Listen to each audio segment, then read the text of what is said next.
Hey everybody, here for Love and Hip Hop Atlanta Season 5 Episode 8. Once again, hair done. These are crochet braids. This is like the what's the name of this? This is the free tress deep wave, if I'm not mistaken here. And just wavy. What I like to do during the summer is get like wavy hair, so because y'all know how black women are with their hair, and I'm the type of chick. I like to go to water parks. I like to go to the pool. You need you some wavy hair, girl. Get you some wavy hair. My homegirl once again, Beauty by Annabelle J. She hooked me up. I'm a tag her in this video, like on the card. So make sure you click on her YouTube channel. She's a makeup artist. She does hair and she's really good at it. Very good quality, very good prices. She is beat to capacity and she beats all her clients. Not to mention she's a childhood friend of mine.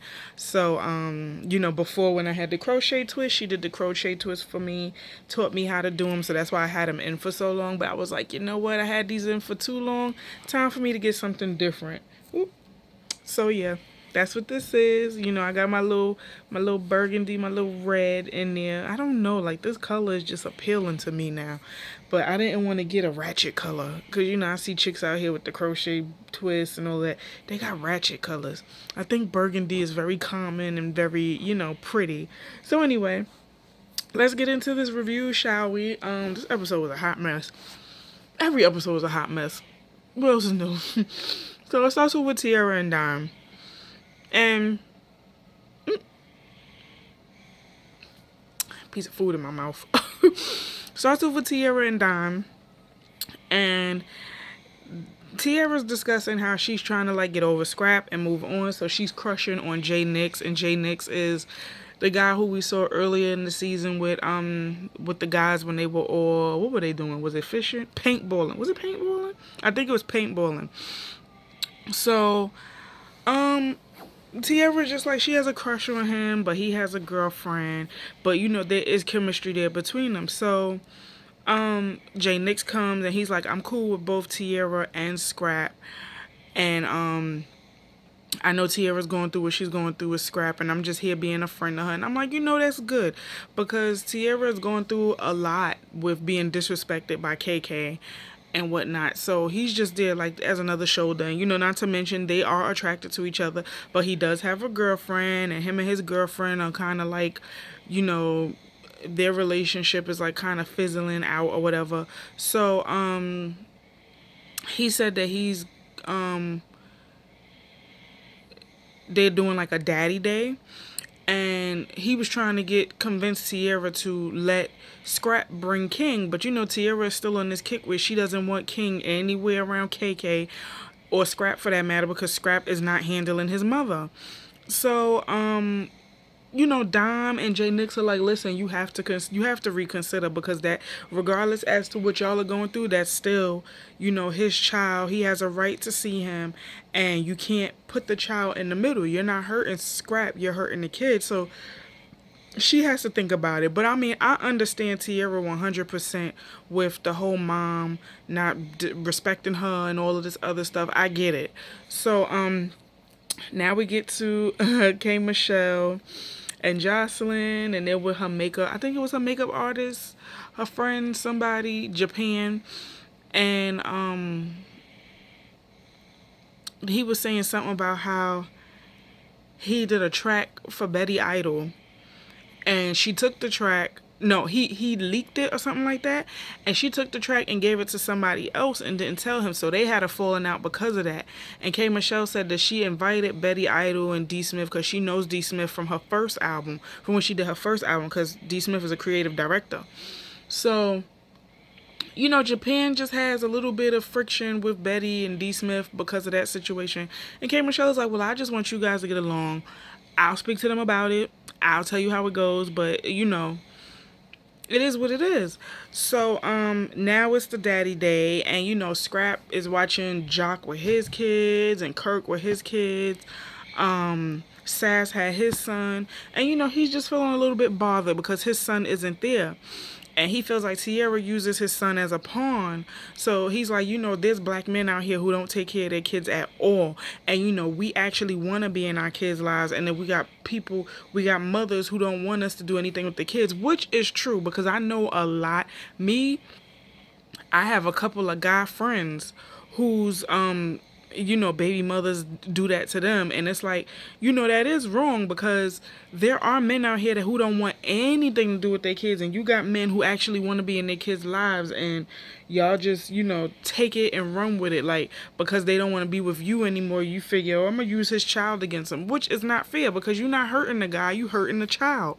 So I mean, in a sense, I get how Scrap is feeling, but also Scrap needs to man up, and he needs to put his mother in her place because his mother is very disrespectful, and she's not even trying to put her personal feelings towards Tierra aside to help Scrap out. Scrap could possibly be going to jail soon, and all he wants is for his family to get along and to come together while he's away, because while he's away, he's not going to be accessible to do anything. The only thing he's going to be able to do is write letters and make phone calls. He wants Tierra and KK to get along so that they could be around each other. King could still be with his grandmother because his dad's not going to be around.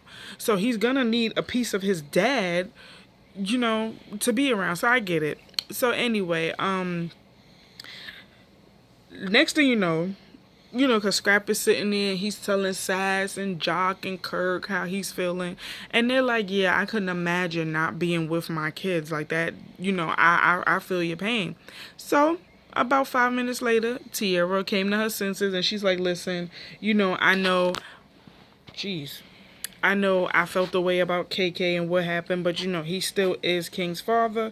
So I'm going to bring King to this daddy day because I know that would mean a lot to him. So, I mean, him seeing King, he felt grateful. He felt good. And now he felt like, he was one with the team. He got his son there. Him and Tierra making like steps in the right direction. I mean, even though Tierra is like still skeptical of having King around KK. I'm sorry, y'all. I got like pieces of hair like tickling me, trying to pull it off. It's like loose ends.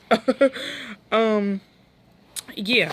So, she put that aside just so that he could spend time with King. And I thought that was really, really sweet. Because, I mean, I'm pretty sure that Tierra doesn't, how she's feeling, she doesn't want to do this to Scrap, but Scrap does have to man up and put his mom in her place. And people don't realize putting your parents in their place does not mean that you have to be disrespectful. It just means you have to put your foot down. Like, yes, that's your parent. You're always going to love them. They're always going to love you. You're always going to be their child. They're always going to be your parent.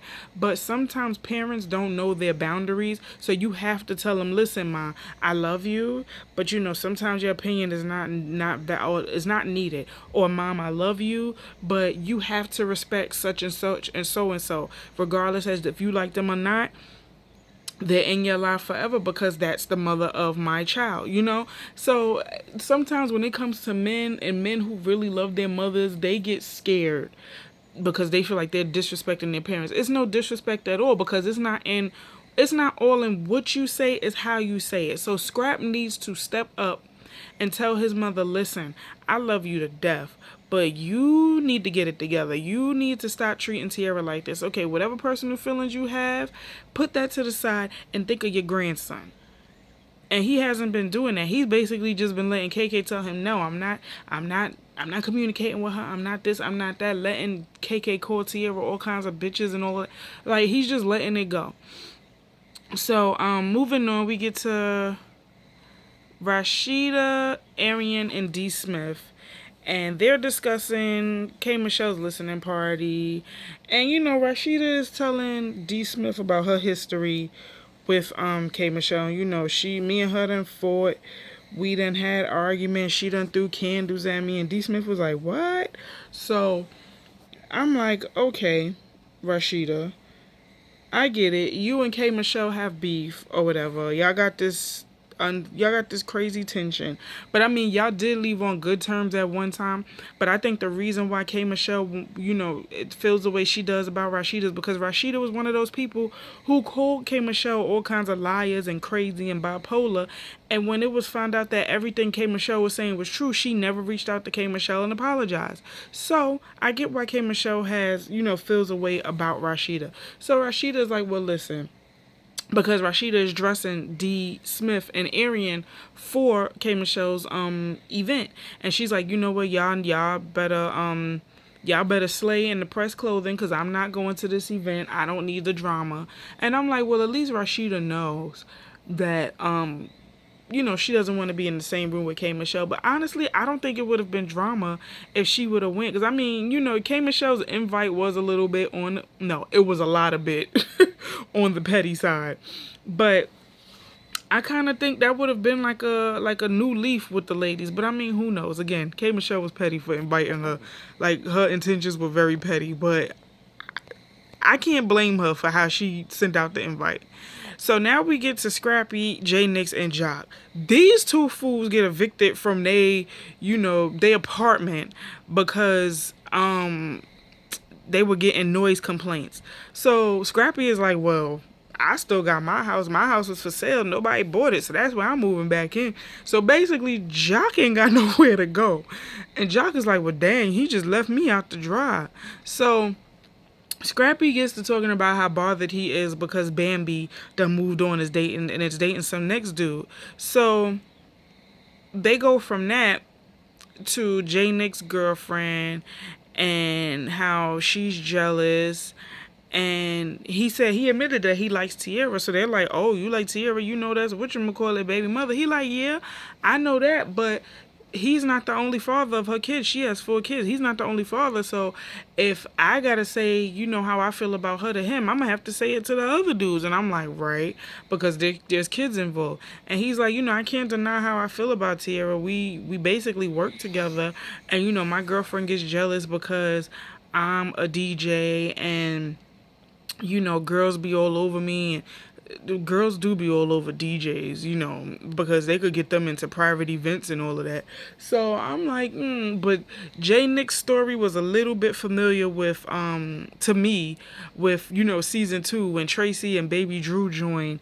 And, Baby Drew was, a DJ and Tracy was his baby mother who was crazy and all this other stuff. She was a DJ too. But the only difference is him and his girlfriend don't have kids together. They're just together. They don't have no ties to each other other than a relationship. So they're basically like, toasting it up to being single or whatever. I don't know. This scene was a mess. So Scrap and his lawyer get together and she tells him basically the stipulations, like what he could be looking at as sentencing. He'll be sentenced soon. He has court soon for his sentences. So he's looking at a minimum of 5 years and the maximum is 30 years for marijuana trafficking. And he's just afraid that his family's going to fall apart. He's like, you got people out here who are molesting kids, who are murdering people, who are doing dirt. But you have me who might go to jail for 5 to 30 years just for trafficking or like just for transporting weed. I don't get that. And I'm like, well, that's the justice system. The justice system is corrupt. It is. Because there are people who are molesters and whatnot going to jail for 5 years, same amount of time. Excuse me. They going to jail same amount of time or getting out earlier. Like, it's the system is corrupt. We get that, and it's definitely crappy for a black man. We know that. So he's just worried that his family is gonna fall apart because of all the drama that's going on now, and he just wished that they would get it together and stop being selfish because this is a serious situation. So now we get to Scrappy and Dime. And Scrappy's at the gym. He's working out. Dime comes and she's like, okay, well, I'm going to go get me a shake or whatever. I'm going to get me something to drink so we could, start working out. So Scrappy was like, well, I FaceTime Dime here and there, but I didn't know she was going to take it back to Bambi, and now I'm hearing that her and Bambi fighting in clubs and whatnot. So Dime tells him about the argument, and she's like, well, I just feel like Bambi was coming at me for no reason, so I just had to let her know I'm that bitch, and I'll take your new man, and I could take your old man too. And I'm like, no, Dime, You came up to Bambi wanting to start something just for camera time. That's what it looked. You looked mad thirsty because Bambi was sitting there minding her business, enjoying her day. Here you come, pink hair, black cat suit, looking like a friggin' clown, jumping in her face talking about, oh, Scrappy FaceTiming me. Bambi don't care about that right now when she's trying to enjoy somebody else's company. So yeah, you were wrong for approaching her in that manner, and it was stupid. It was a stupid argument. And Bambi had every right to be annoyed because you came out of nowhere being belligerent, like just stupid. So Scrappy is like, well, if Bambi is going around dating some next dude, I could talk to Dom because I'm single. So, they flirting. She talking about bananas, and he was like, she was like, I don't want no banana. I want an eggplant. Don't you know I was born with one? And I'm sitting up here like, this is nasty. So, he's like, oh, I make a bet with you. If you do 5 push-ups, I'll take you on a date. So she's doing the push-ups, got an ass in the air. We all know Jessica Dom got a big old ass. So she does the 5 push-ups. He agrees to take her on a date. That's where it ended there. And I'm like, okay, cute, whatever. So now we get to Scrap telling his family about what his lawyer said. And he's talking to them about the sentence. Stevie is there also because, Stevie is close to the family. So KK is pissed. She's like, 5 years? No, we need a different lawyer. Da da da. He said, listen, sometimes you got to know when to throw in the towel. If I would have fought her saying 5 years, then they would have hit me with 30, and then what? And it's like, yeah, sometimes you have to know what battles to fight, because if he would have fought this sentencing, he would have done the maximum of 30 years, and by the time he gets out of jail, his son would be 35. Like, that's crazy. I think, because, 33, because Tierra said that he's 3, I think she said he's 3, and if Scrap gets out in 5 years, he'll be 8. That's what she said in the end. So if Scrap was to do the 30 years, he wouldn't get out of jail till his son is a full-grown adult with his own kids. So, I get it. The same with Mendices. When he was telling Yandy, and Yandy is like, so you could be going away for 5 to 20 years. He said, listen, I took the lesser of the charges, and I feel like 5 years is better than me being in jail, for 20-something years. So I'm like, yeah, sometimes you got to be smart. It's understandable that you don't want your family member to do that time, but once they do the crime, they have to take what they can get. And if 5 years is what he has to do, then he has to do 5 years. 5 years is going to go by like that anyway. The years be flying by. It's going to go like that anyway. So KK is just like, no, you need a better lawyer who can fight for you. And he's like, listen, I'm just throwing in the towel. So Tommy's sitting there emotional, and Scrap is like, I'm not giving up, I'm just facing reality. So again, he brings up that he wants KK to get along with Tierra, and KK is like, okay, at first she's being stubborn about it, but then she's like, I'll work with Tierra off the strength for you, but you know how I feel about her. So he's like, I understand that, but y'all gotta get along, because if I go away, y'all gotta hold down the fort.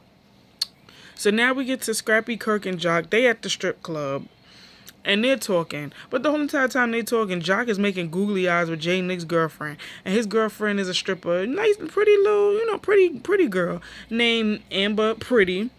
And she got a big old, she thickums and everything, got a big old booty. What is in that Georgia water? Jesus Christ. I need some of that, because them girls and they booties, it just be rotund. So, Scrappy's still discussing Bambi, being bothered by Bambi dating somebody else. So the whole time, oh God, the whole time they're talking, Jock is sitting there, him and Amber is like making googly eye faces to each other. So she finally comes and joins the guys with this big old box of money, and she's talking about how her and Jay Nix are on and off or whatever. So, then she asks she asks Jock if he wants a lap dance. He says yes. They all over each other. I'm like, this is a mess. So now we get to K. Michelle's listening party. Carly didn't come because she didn't want to deal with the drama with Jocelyn. And K. Michelle didn't invite Dom because she don't want to deal with Dom. She feels like Dom could be ghetto at times and too much to deal with, and this is an industry party or whatever. So, and even after K. Michelle said this, Dom went on a warpath on Twitter and I think Instagram. I'm just like, girl, stop. So, she said she really didn't care that Mimi and Rashida wasn't coming because she knew they wasn't gonna come. So she was, throwing shots at them as usual. So then Jocelyn arrived, and then Betty and D. Smith arrive, and K. Michelle announces that she has her own label deal where she's able to sign artists. Like, not only is she able to make music and make albums, she can also sign artists like an executive. So I'm like, okay, good. That's some good, that's some good authority to have. So she goes to Betty and D. Smith, and they talk, and they're discussing the drama with Japan, and D doesn't want to resolve it, and Betty is like, listen, she's explaining the situation. So as she's talking, K. Michelle is like, oh my God, you're so animated. You should do Broadway. Kind of saying it like shade, but not all the way shade, because Betty is animated. Betty is like a friggin' cartoon character. Like, she's dramatic. So I agree. Yeah, Betty should be on Broadway because Betty did one little hot song with Rick Ross and somebody else, and she thinks she's the ultimate ish. But it's like, what have you done before making an appearance on Love and Hip Hop? Because, boo-boo, nobody knew who you were before this show aired. And even Googling you now, the only thing that comes up is Love and Hip Hop, and maybe that song that you did with Rick Ross. I'm just saying. So, D thinks that the Broadway comment was shade. So K. Michelle is like, no, I'm not throwing shade. I just feel like you're animated. So, D is like, your body is animated. Ain't nobody more animated than you. So K. Michelle is like, gosh, I'm just trying to say that she's so animated. Like, it's not a bad thing. I'm just saying how she talks is very animated. So then Bambi arrives. Arian brings her in. She starts arguing with D. Smith and Betty, and they start calling her a horse and saying her gums and all that. Her teeth are small, her gums is big, which is true. But Bambi didn't come in there and start in trouble. Bambi was just like, I feel uncomfortable sitting here. Arian never know what's going on. That girl be so out of the loop. She never know who got drama with who. So Arian is like, I didn't even know they had beef. They going back and forth.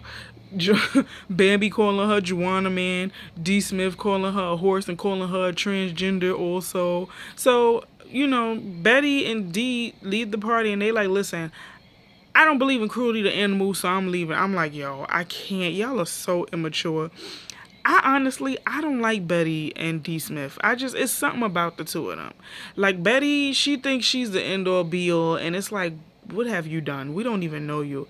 And D. Smith, I just don't like how she came at Tammy for Waka Flocka statements. And it's like, Tammy has nothing to do with that. Tammy has her own brain. Yes, that's her husband, but Tammy has nothing to do with what he said about the LGBT community. Not even what he said about the LGBT community, what he said about Caitlyn Jenner.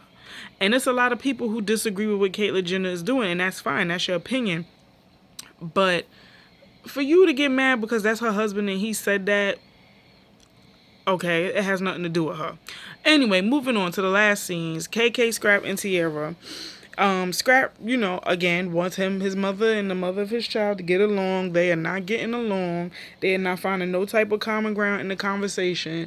KK is like, Tierra is like, I don't trust you. KK is like, I don't trust you. I don't like you. And Tierra's like, I know what you're capable of. And KK's like, I'm glad you know. I will meet you at your doorstep. Come around this table, you punk bitch. And those, like, they about to fight in the restaurant. And Scrap is just upset because he's like, I wish they would just learn how to put their differences aside and come to some type of happy medium for me. I'm about to possibly go to jail for 5 years. I'm going to need them to hold down the fort. Tierra has her mind made up. She doesn't want KK anywhere around her son. So she was like, if Scrap got to do 5 years, KK going to do 5 years too, because I'm keeping King away from her. And that's where it ended. I'm like, Lord, this is cray-cray. So that was basically the episode. Y'all let me know how y'all feel about it. Remember, like, comment, subscribe, tell a friend and tell a friend and tell a friend. And I see you guys in the next video. Mwah. Thank you for watching. Later.